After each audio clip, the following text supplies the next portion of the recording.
हम सब जानते हैं कि उस शाम उस रात क्या हुआ, किस तरह इंतखाबी निजाम पर एक हमला हुआ, किस तरह इलेक्शनों के रिजल्ट को बदला गया।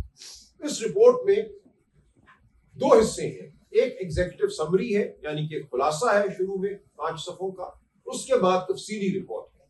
अगर आप खुलासा पढ़ लें और फिर मैंने गुजारिश की इस रिपोर्ट का सफ़ा 94 पढ़ लें तो बहुत सी बात जो है वो वाजे हो जाती है, और ये बात पूरी दुनिया के लिए अब वाजे हो गई।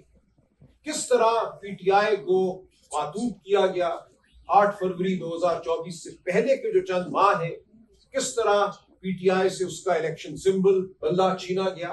13 जनवरी 2024 को जो कि आखिरी दिन था इंतखाबी निशान देने का, उस दिन रात 11:30 बजे सुप्रीम कोर्ट कहती है पीटीआई को इंतखाबी निशान नहीं मिलेगा, और पीटीआई के तमाम उम्मीदवारों को आजाद उम्मीदवार करार दिया।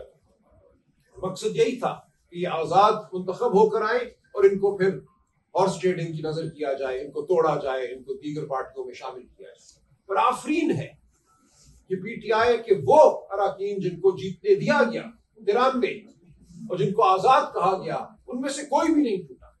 शायद कोई एक आध बदकिस्मत हो जो टूटा हो, बाकी सब वफादार रहे पाकिस्तान की अवाम के उस वोट के जो उन्होंने लिया था इमरान खान के नाम पे और पीटीआई के नाम पे।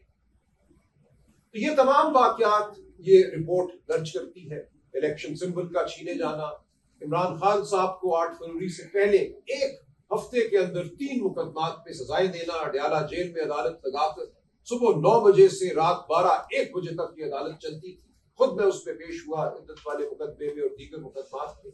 सारा दिन हम वहां खड़े रहते थे, 14 घंटे वहां हमने बहस की अपनी टांगों पर, और मकसद सिर्फ यही था कि 8 फरवरी से पहले खान साहब को सजाएं दी जाएं।